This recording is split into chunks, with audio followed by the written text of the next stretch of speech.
Each season, Guys Telling Stories seeks out fascinating people with a good story to tell. I'm Bill Easton, and this man beside me is my co-host, Rich Douglas. We're a couple of guys who love a good story. Join us on our quest to find fascinating people with good story to tell. This is Guys Telling Stories.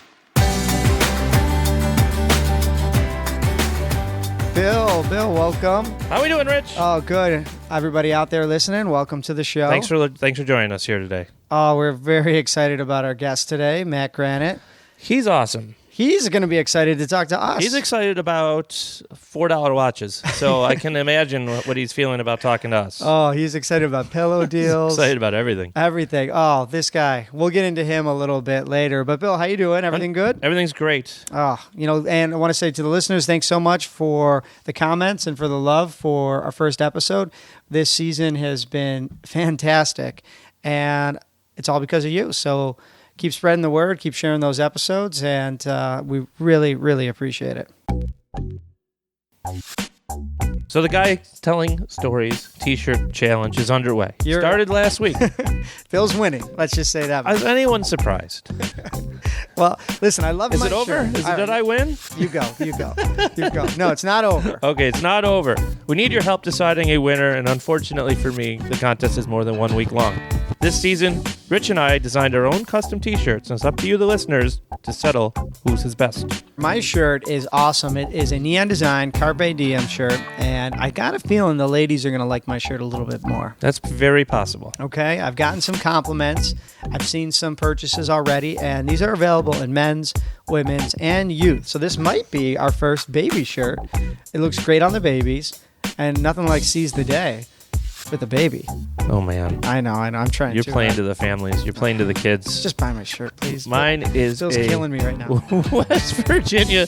He doesn't know I bought 12 myself. West Virginia tribute shirt. It says Mountain Mama, take me home.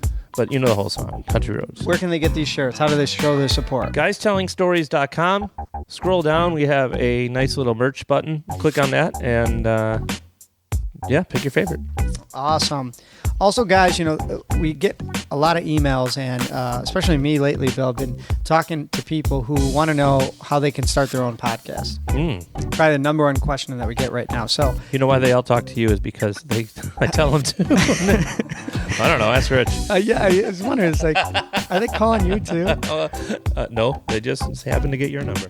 Well, one of the big reveals that I tell them is our podcast is hosted by Libsyn. And with Libsyn, you don't have to be a coder or a developer to publish an amazing podcast for yourself or your business.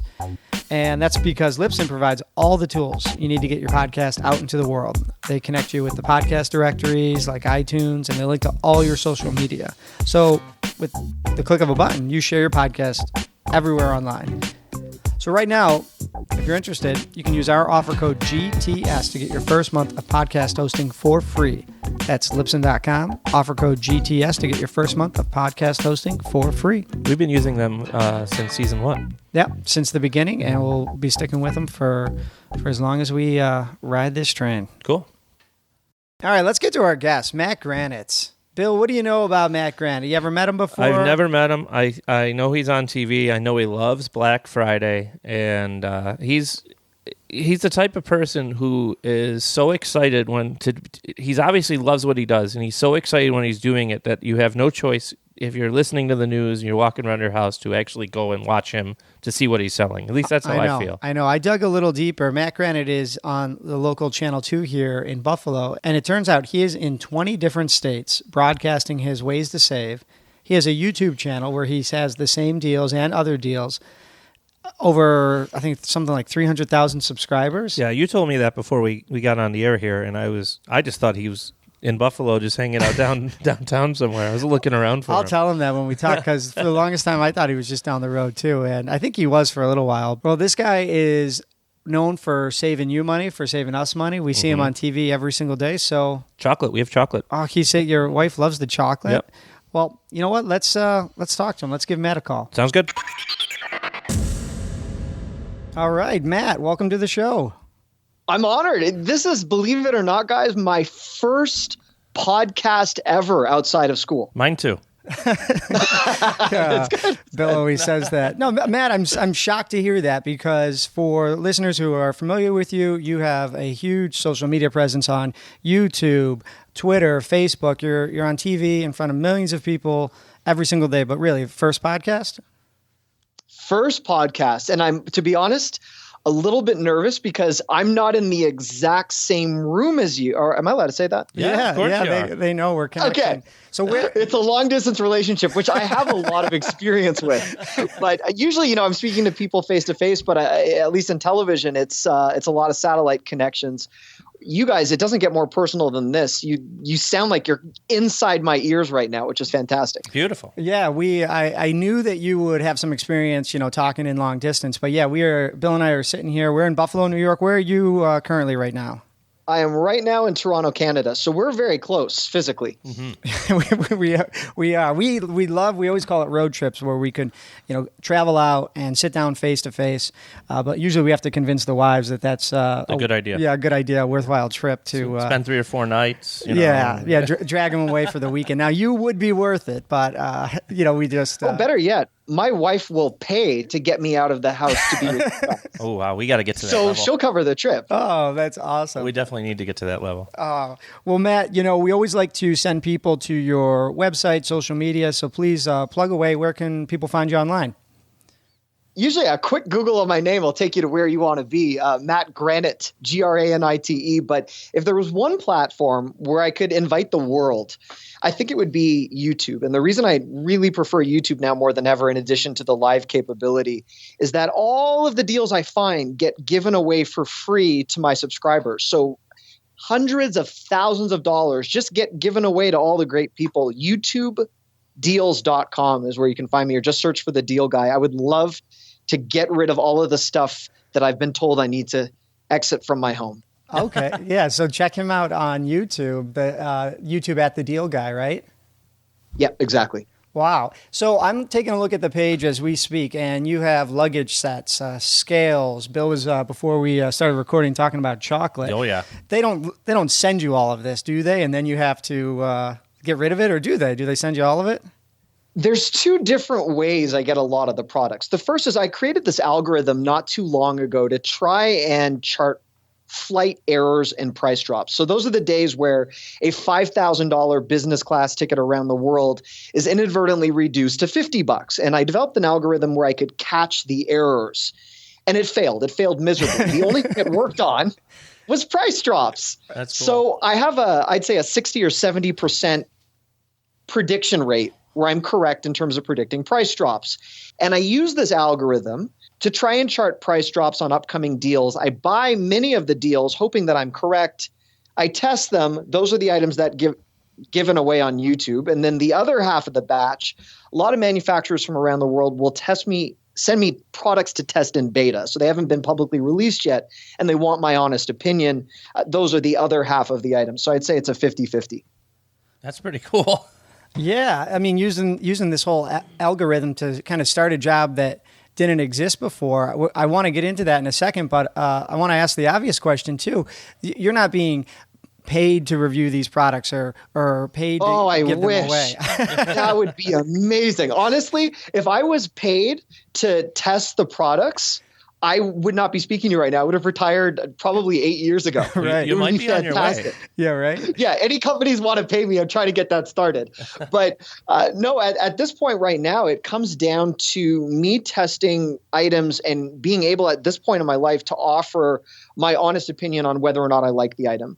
There's never a pressure or an onus upon me, which I think is what may differentiate me a little bit from a lot of the other so-called bargain hunters right now. Yes. Are there companies that benefit when I flag their items? Absolutely. Sure. Are there third-party affiliate groups that rack it in based on my recommendations? Absolutely. But for me right now, the beauty of what I do is I'm paid by TV stations. I'm paid by other broadcast corporations where my salary doesn't change, but depending on how many pieces of chocolate people buy. And that's another reason I'm able to really love my job. There's no pressure. So one of the things I noticed about you right away the first time I saw you is the enthusiasm and energy you have for what you do, almost like the passion that is there.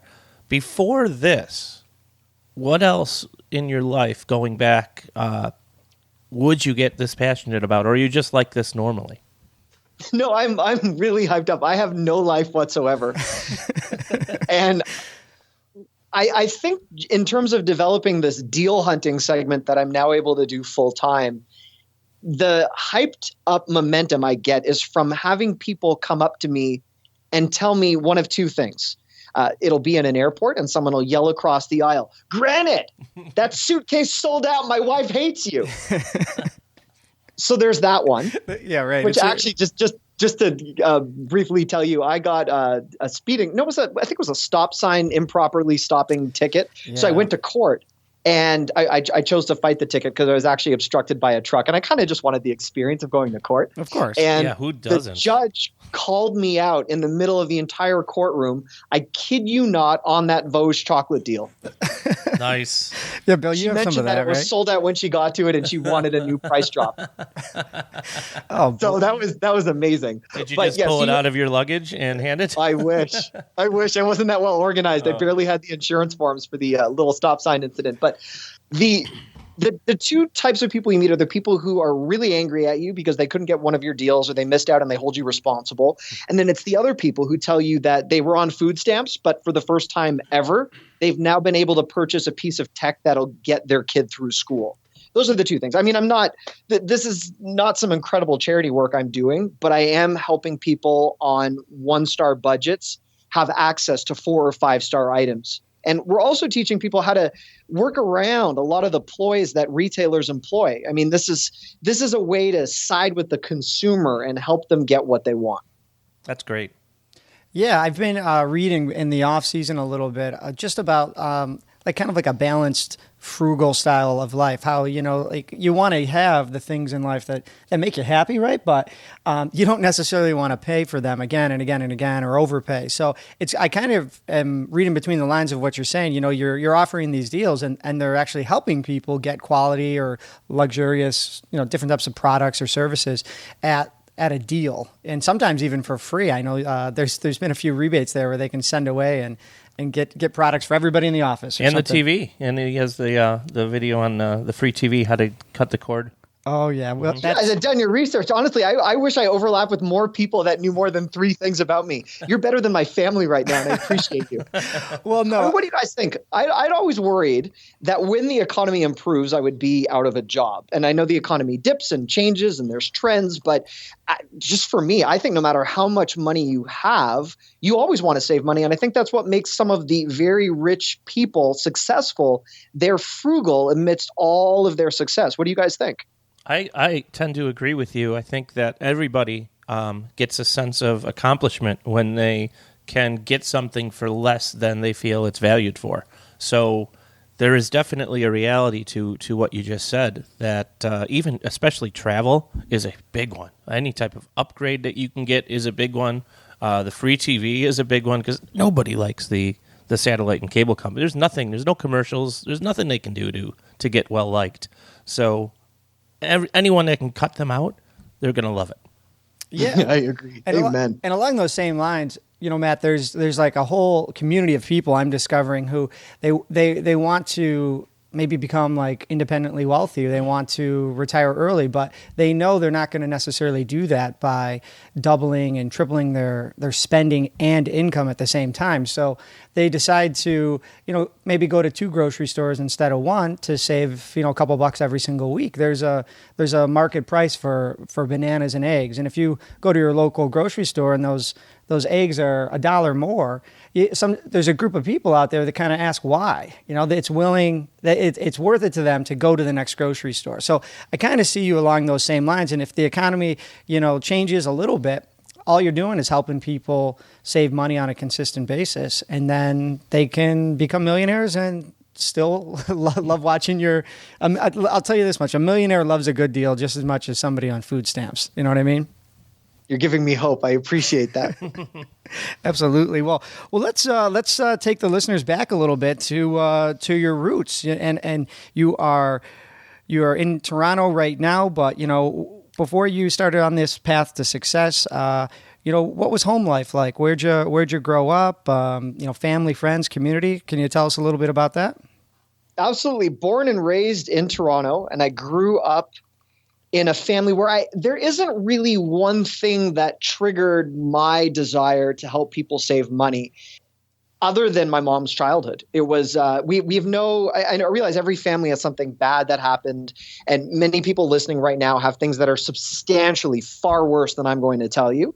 But this is just the story that affected me. My mom grew up in Montreal in probably one of the wealthiest families in Montreal, lived in a mansion, had at the time housekeeper quarters and drivers and butlers and whatever it is you have. And when my mom was young with her several siblings, her dad, my grandfather, if I can even call him that, developed a relationship with another woman, and at that point decided he would move all of his money to Swiss banks and move away with this woman. And overnight, my grandma, who I'm very close with, and my mom and her siblings went from being one of the wealthiest families to a family that couldn't feed themselves, that couldn't pay for school. My grandma, who had no skills whatsoever, nor the need to have ever worked, was busy doing any type of retail job to working 3 shifts and anything to try and make ends meet. And it was this 360 flip that virtually happened over the course of a 3-day period with no laws back then to protect a woman or a mom from what had occurred, that I watched my mom's life change, which came into my life. And I think that might have been what fueled me. Just, we don't know what our next day is going to look like. We don't know what our next week is going to look like. We can never be too comfortable when it comes to finances. So planning accordingly for purchases and events and catastrophes and occasions might have been really what got me going.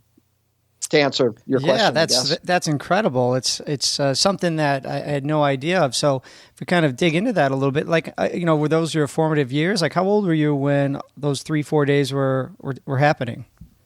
So I wasn't even born when it happened. But the amazing thing is, it happens to me now on a regular basis, where my grandmother, who is very close to me and she's been on TV with me, who's 85 now and just a really astounding woman. Through my childhood, through my teenage years, was not able to pay her cable bill. What had affected her in her 40s was affecting her 40 years later. Wow. Any money she made had to go to putting my mom and her siblings through college. And she incurred just so much debt over a period of time where even today, my grandma being the most generous person, even on a birthday, I know for a fact when she just sent my wife $50 for her 31st birthday yesterday, does not have the $50 to do that. Wow, that's amazing. Yeah, and she's so generous still to this day. But I see what you're saying, that 40 years ago, some things happened, even before you're born, and they're still affecting her today. So, we always get into some advice much later on, but, as we move you forward in life, when you were, 13, 14, 15, you're getting that first job, how did that affect the way you earned money or spent money? Well, I will tell you that actually when I did get my first job, and I think I probably was 15 or 16, the first thing I did with my paycheck is I took my grandma out for dinner. Oh. So it really does affect you. And then the first trip I took, was with her. I took her to, she'd always wanted to go to the Grand Canyon, and I took her to Colorado, nowhere near the Grand Canyon by accident. And she never saw the Grand Canyon, but I bought her within the vicinity of where I thought it was. You thought that was going to be like a good happy ending. No. Yeah, I was picturing sunsets and No. We went the wrong way. I don't even know where the heck we were. We were like in the Beaver Creek area, nowhere near the Divide. So yeah, she never saw the Grand Canyon. But anyhow, I tried. That was something that affected me on that personal level, but also just constantly has me planning. I'll have a really, really great day where I get a paycheck from a television station, or I learn about a new national opportunity that I'm supposedly going to have. And you see these dollars and you get excited. But, you also need to remind yourself that my job, my stability right now comes down to a news director waking up one day and deciding he doesn't like the way I look, or she doesn't like the way I look, or they've had enough of me, and my stability is done. And yes, it's great. I have these fallback plans, which is where YouTube came into account, and these different levels of work that I do producing content. But a lot of our financial stability comes down to one person, one occurrence, one particular day on a particular month that you don't expect. And I'm never that comfortable. Even when I'm comfortable financially, I'm never that comfortable. And I think it's that level of unease that constantly has me planning accordingly. And it can come from somebody that you've never met. Yes, exactly. That's the other thing. It's someone who personally you've never met in your life who makes that decision. Yep. Well, I could not agree more. Matt, I'm fascinated about this stuff. I don't always talk with Bill about financial planning, but I have been, like I mentioned, really looking into it with the wife, and I'm just so excited to hear. So let me throw like a hypothetical at you. You get a $10,000 check in the mail. You weren't expecting it. It's a bonus from, I don't know, the Tooth Fairy. Let's just say somebody you made it up. How do you plan to allocate that money so that you can still live, a happy, healthy life, but plan for the future too? And I mean, little pots. Where does it go? Like, what's your method of trying to create that stability for yourself and your family? I'd love to give you a great answer about investing in stocks and dividends and various commitments that depend on a bunch of factors we can't control. But for me, if it really came down to one thing, you need to have a full plan and oversight of what your year looks like. And from there, you can really allocate efficiently how that $10,000 could be used. So I always tell everyone, what is your spending on a typical day, typical week, typical month? Put it on a calendar, just the dollar figure, because it fluctuates. Our heating bills, whether you have kids, back to school shopping, our ups and downs are just incredible over the course of a year. And then based on that, use someone like me to tell you when all of the price drops occur over the course of the year. I can plan almost to a T the week, the day, the hour you should buy back to school items, the week, the hour, the day that you should buy a television. If you were going to subscribe to a new cable provider, I can tell you the day you should do that. And it's from that you can actually slash each of those massive expenditures by anywhere between 30 and 50%. You have $10,000 to work with, but we're going to make it work double based on all of this planning we do along the way. And I think it's having that budget, like $10,000, that really kicks many of us into gear. That's a great answer. Yeah, because if you're following somebody like yourself and you don't need something, then you're just entertained for a news segment. But if you're planning on that bigger purchase and you have that plan in mind, as soon as he says, "Hey, deep discount," then you can jump on it. Yeah, well, that's where the personality comes in too. Like when he's on TV, even if it's something. No, I'm not trying to offend you or compliment you here, but please try. Real. I love it. If it's something that I am completely not interested in, he's still. Matt, who's here, he's not. I'm talking like he's not even here. He's still entertaining to watch because the enthusiasm and the excitement that he has for the item is just fun to watch. Oh, absolutely! And on the YouTube channels, Matt, you have different interns coming in and out too, and I think they add that dynamic that you can't always get if you're just kind of hit and record by yourself. So compliment to you with that production. He brought him on TV a few times. Oh yeah, I do. I get tired of talking. Alone. And that was the interesting thing. So YouTube is supposed to be this really strong connection between you and the subscriber and the viewer. And I definitely have that. But day after day, when you're trying to give people free stuff and they're telling you they hope you die because they didn't get your free you kind of want someone else to talk to. Absolutely. And the interesting thing about the YouTube channel is to actually launched careers, not mine. Mine, I believe YouTube has given up on. But all of the people who've appeared beside me, or these really younger, impressive men and women, have all moved on to really big opportunities because of what they did with me. Our first intern is now working as an anchor in Rochester, purely based on the fact she was in YouTube videos with me. That's great. Our second intern, Amy, just got a job at MSNBC. Again, I'm still here. MSNBC has not called me, but it seems to feed really good camera experience for young adults looking to make it somewhere. So good for them. Yeah, well, absolutely. We're happy for them, but we're happy for you too. So let's get into the success story side of things. Well, before you're going to journalism school, right? And things are probably progressing just like anybody else. But you develop this algorithm. You have this idea for this this segment, let's say. So, what was one of those first steps or the story behind going after that goal? Like, we're kind of looking for that no turning back moment. I'd say it was when I got fired as a political correspondent. I think you're too happy to be a political correspondent. Well, at the time, so I'm 32 now, and this was during George W. Bush's, I believe, second term. So if you can do the math on that, I was working as a correspondent for a group of CBS stations in grad school. And I'm this idiot Canadian who didn't know the difference between the House and the Senate. Really didn't know. I'm sorry. And I was late. I was really, really late. I believe I was supposed to be reporting from the Senate, and I got it confused with the House. And I'm rushing. And as I'm entering the Senate, and I did have, security clearance for this particular area, at the time, George W. Bush was also rushing. I assume he knew the difference between the House and the Senate, but he... Very nice to me. Very nice guy. He was running down the hall, or I should say walking quickly. I was running.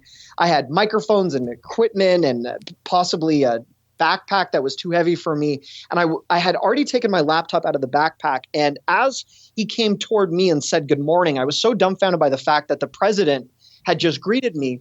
I smashed a $3,000 laptop onto the floor, and I believe I hit him with shrapnel. Oh, Matt, this is not going well for you. This is supposed to be one of your success stories. Yeah. So I can't conclude. I was so overtaken by the moment and the Secret Service and various other people getting me out of the area and then filing a complaint about me. I don't really know if he got hit, if he didn't get hit.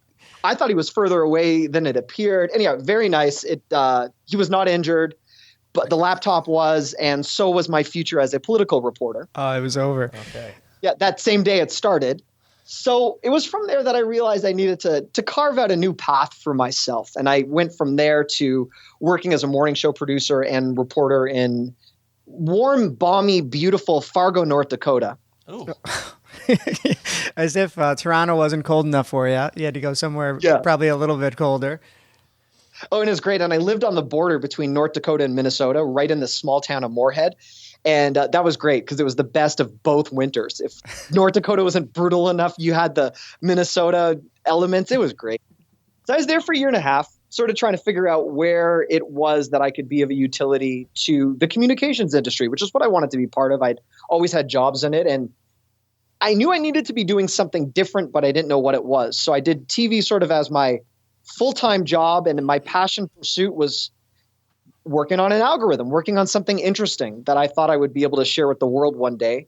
That took me to Buffalo, and it was when I started at WGRZ that I started really to carve out the path of what they first called Ways to Save, which has now become The Deal Guy, which is where we find ourselves today. Yeah. Oh, that's incredible. Yeah. And, shout out to all our listeners in Buffalo, New York. That's how we first discovered you. And share just a funny story with you. There's always these news segments. And I think it was only recently I turned to Bill and I said, I don't think Matt Granite is like in Buffalo when he's doing these shows. So yeah, what made you think that, out of curiosity? Because I always thought he was here.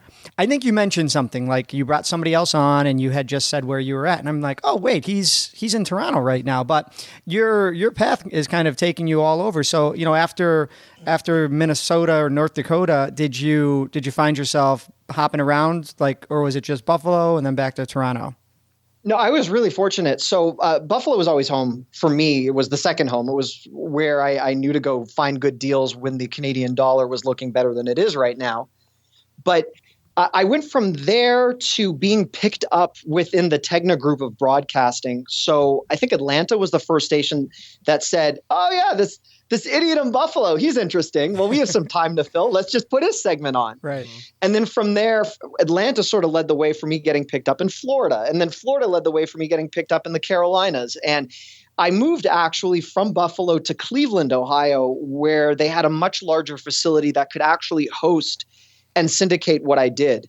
And I know you guys are going to hear all these markets, and yeah, I'm on in 20 different states, all volunteer work. I don't get paid for any of the actual work that I do for these TV stations. It's glorified FaceTime. I have one host station that basically pays me as now a long distance employee. And all of the other stuff I do around the country for all of these different markets is really just because I like what I'm doing. Well, that is surprising to hear, because I think, I asked that question at the start of the episode, maybe Matt's getting a little money from these people, those products. That is not the case. And now you're on in these 20 other states. But again, it's like more volunteer work just for the love of the deal, love of helping people save some money. Wow. You should be on everywhere. Yeah, I know. I'm free How come labor. we're paying you for this? I'm getting paid for this? Seriously?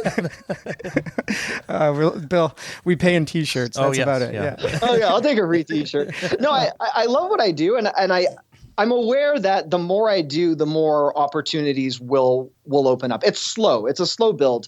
YouTube has been amazing because it's actually fed me into great opportunities within Google and programming. And I now am able to use the YouTube studios for free in Toronto, New York, and LA. So I get free production, which is amazing. And one of the other things which is of a huge benefit to me is this is now fed into what I'm told is going to be a national live show in the next few months, where I am going to get paid for doing national work on a much larger scale than anything I've ever done. So the contract's not here yet, but I'm being patient. And in the meantime, I really like what I'm doing. Yeah, that's really exciting to know that you're in these YouTube studios. You have maybe a live show coming up, and everything you've been doing up until this point think of it in a different way, has been practice for this live show. You've been on air, you've been Facebook Live, Twitter deals, all this interacting with different interns so that you can kind of practice playing off of each other. Building an audience, though, too. I guess that's the other side of things, too. It's very valuable to you to have this independent page where you can have hundreds of thousands of YouTube subscribers. So that's great. Thank you. It's a slow build because I'm new. I'm old. Like, I'm very old for YouTube. To be over the age of 30 and trying to learn how to upload a video, I've only been on YouTube about 1.5 to 2 years. So I've been fortunate that these other studios are now taking an interest, and I've had a lot of people helping me for free, which has been great. There's a very large studio in California that has sort of taken me under its wing, and that's all been phenomenal. But I'm still trying to figure out where I fit into the grand scheme of things, and especially on social media. I mean, you guys are in the same industry as I am. What is the social media that we should be doing? What do you guys like? Is it Facebook? I've been told Twitter's dead. YouTube is now. Instagram is next. What do you guys think? Boy, there should just be some way to connect them all, and someone that can do everything. And I don't think it's there because people just don't let it be there. Yeah, it's just for every positive thing that's with Facebook, there's a negative. Twitter's the same way. Instagram obviously is more photos. Snapchat is I'm kind of maybe on this a little bit more than Bill, just to help spread the episodes. And I think with me, Matt, I'm kind of looking at like our time right now as an investment in what's to come.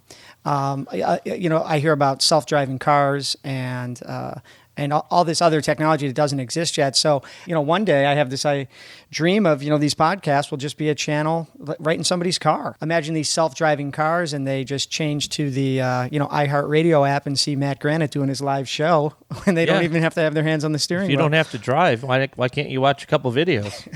Yeah. So that's amazing. Yeah. So if we're behind the curve right now, I think in a few years, maybe we'll be ahead of it. It's just it's an exciting time to be building content and, seeing where it goes. Matt, moving ahead, we always like to hit on a struggle story, some sort of obstacle, maybe big, small, personal, professional, as you're building this YouTube audience in the past couple of years, or, making your way back to Toronto to be a little bit closer to family. Anything come to mind, like an experience that ultimately you were maybe a little bit, better for, learned a good lesson? Absolutely. I have two. And the first is actually a man who I admire and love more than anything, who almost killed my career one day just based on him waking up and thinking I didn't really have any potential. Oh, boy. Oh. You going to tell us? Good man. Yeah, I'll tell you. And actually, he's a local hero as far as I'm concerned. His name is Jeff Woodard, and he was the news director at WGRZ prior to the news director who is there now. Okay. And I believe he's actually working as a college professor within the area. And he was just very well respected within TechNet. Great guy. I was hired by him as a producer and a multimedia journalist at WGRZ, and I was the lead producer of the morning show. And then I started actually filling in traffic, which was ridiculous because I don't know miles from kilometers and I should not have been doing that job. And he loved what I did behind the scenes, absolutely loved it. But he wasn't crazy about me in front of the camera. And I mean, he'll tell you that. He just wasn't really sure what to make of me. I have a very high energy level, and we'd been doing ways to save on WGRZ for a little bit. And he woke up one day and he said, I just don't think this is right for Western New York. And I don't even know if this is right for television. So he took me off air. I'd been probably working for 3 or 4 months, and he had a change of heart and he killed the segment. And I was off for, I believe, probably a period of a week. And thank goodness, based on not only him having the insight to say I was wrong, and a bunch of viewers who are very outspoken calling and emailing and contacting the station, my 1 week hiatus became not only him putting me back, but he added me onto the evening news and an additional slot in the morning.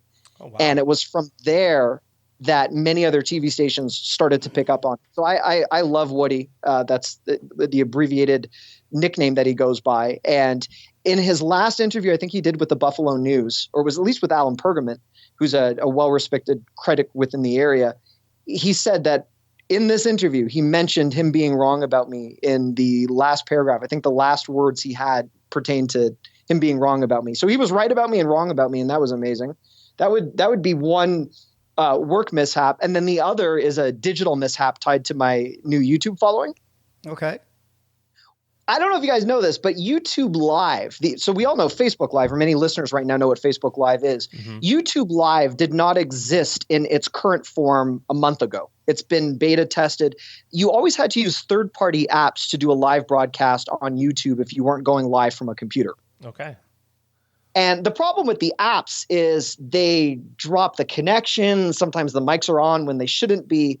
And we had a wonderful gentleman helping me run the camera for a YouTube live video, and he inadvertently activated the microphone and the camera, notified 235,000 subscribers, so they all got emails, and all you heard him doing in the video was F-bombing. Oh, no. Oh, yeah. He was mad at the app. But imagine you get an email telling you the deal guy has just gone live. And then all you hear is a man who is clearly not having a good day, just repeatedly F-bombing you over the course of an 8-second video. Oh, my goodness.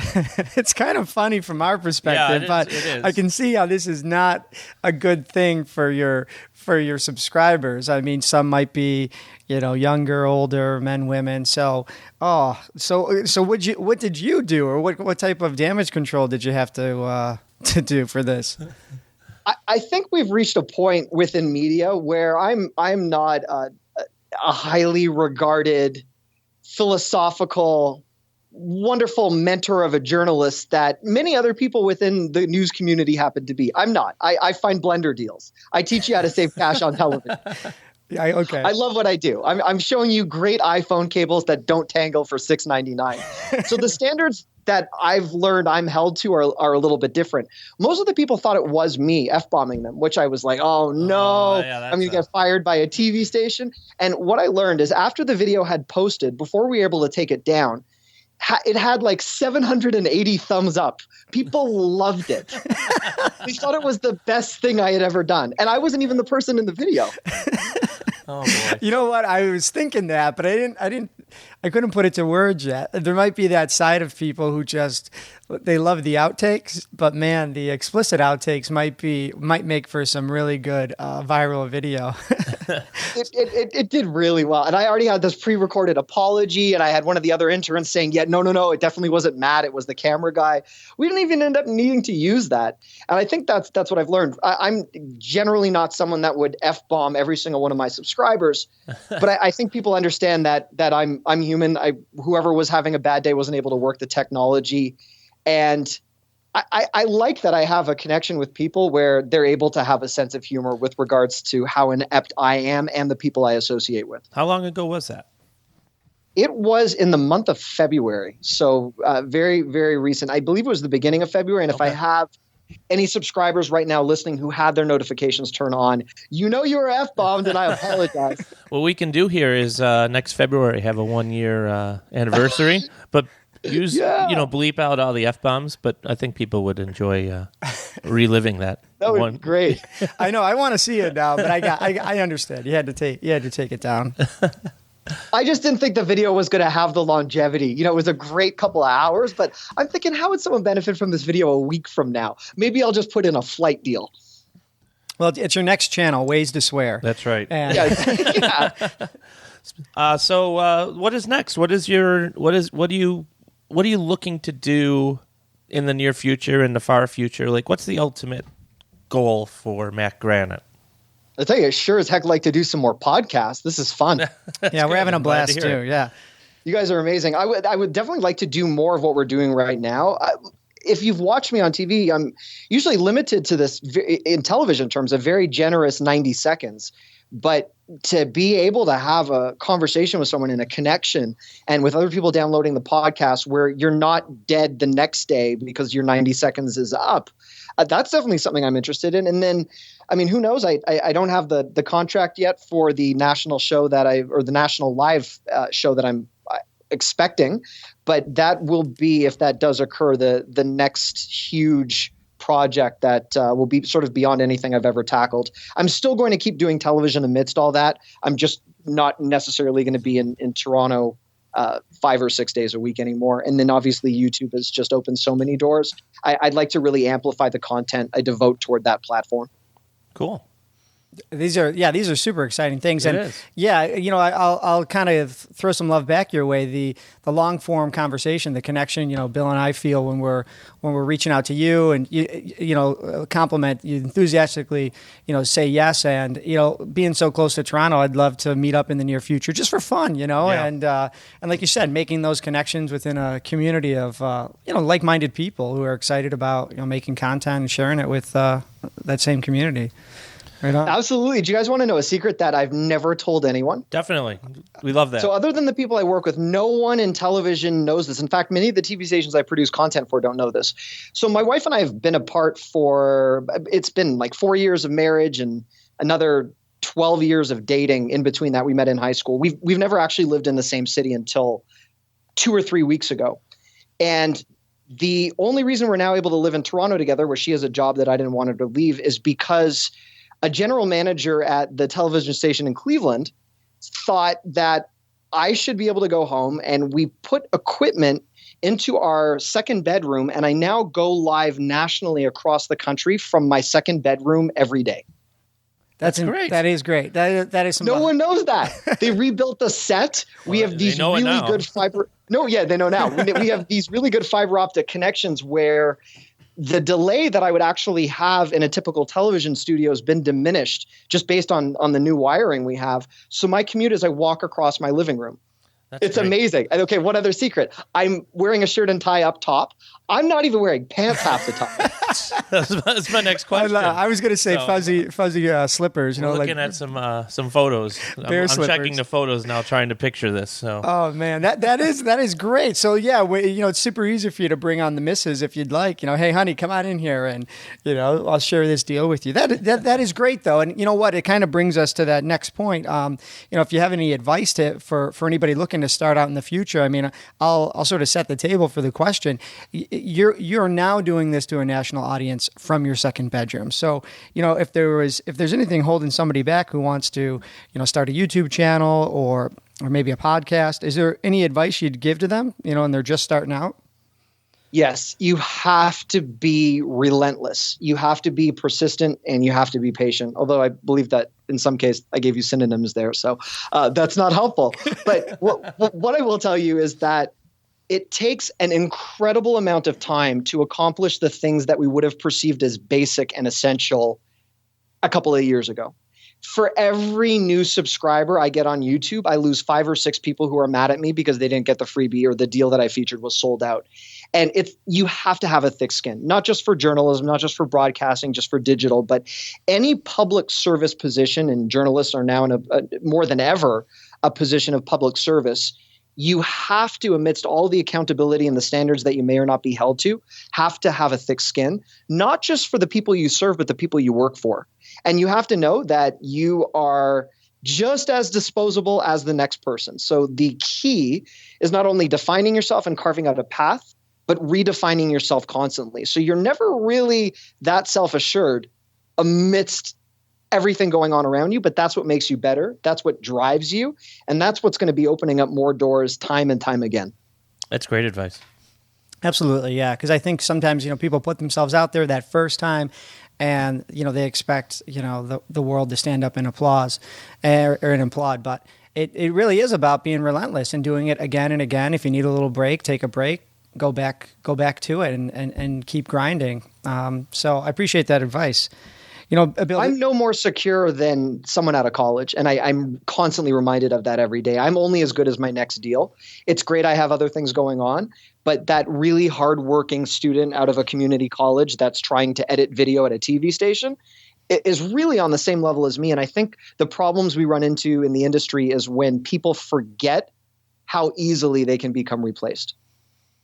Well, the segment that we see is great, and the content is great, and the personality makes the whole thing and ties it together. So what you're doing, I think, will stick around for a while. And I'm sure if you left, people would notice and comment, which has already happened once. So yeah. Thank you. You're a little more stable and secure than I think you were even thinking. But it's always good to I'm going to replay this podcast the next time I have a bad day or I'm feeling down on myself. This is great. Well, thank you, Matt. It's been inspirational hearing about your childhood and on all the way through the successes and looking ahead to the future with some of the new things that are on the horizon. So I just want to say thanks for doing the show. Maybe one more time, could you just remind the listeners, plug that social media website? Absolutely. I would be honored to have anyone listening right now join me as a subscriber. Just visit youtubedeals.com or simply search for The Deal Guy. You'll find me. Let me know that you found me from this podcast. I will rig every giveaway if I can to give you preferential treatment. All right. There's some incentive right there. Well, guys, this has been fantastic. I'm so glad we got a chance to connect with Matt. Bill, anything for the good of the order? The good of the order. I don't know what that means. All right, we'll cut this part. Seriously, we'll cut that out. I try to throw new phrases at him every season. You don't have to cut it out. I appreciate it. It's kind of funny. Keep me on my toes here. Good of the order. Yeah. Good of the order. That's a phrase, Bill. All right. Well, Matt, thanks for sharing your stories. Until next time. It's been an honor. Thank you so much for having me. Awesome. All right, guys. Matt Granite, Bill. That's fun. What a cool guy. And apparently we're going to meet him soon. Yeah, we got a selfie picture with him. We did. We'll post that. He was awesome to talk to. Yeah, he was. It made me feel like we had been friends for years, and we were just reconnecting. I just can't wait to see the next time he's on TV to look at to try to picture. All right, I'm in my house in my spare bedroom. Yeah, I want my studio to be in my spare bedroom so that I could just stroll in wearing my pajamas and, broadcast to, hundreds of thousands of people every single day. What's wrong with my mom's basement?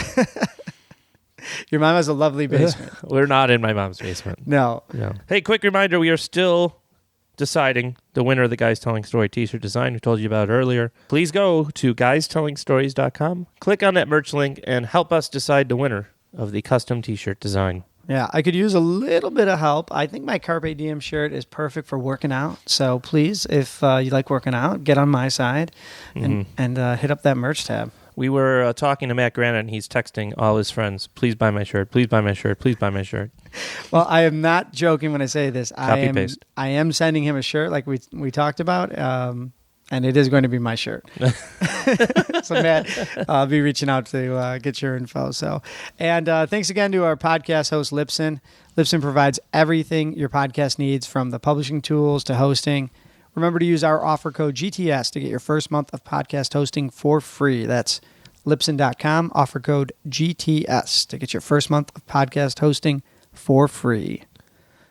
Good energy today. Oh, I know. I want to go run a mile, but not really. Yeah. Not really. I never did that marathon that I said I was going to do after the last one, but maybe now, after talking to Matt and getting all excited. Getting all amped up. All right. Well, make sure you subscribe to our show and Matt's channel. And guys, until next time.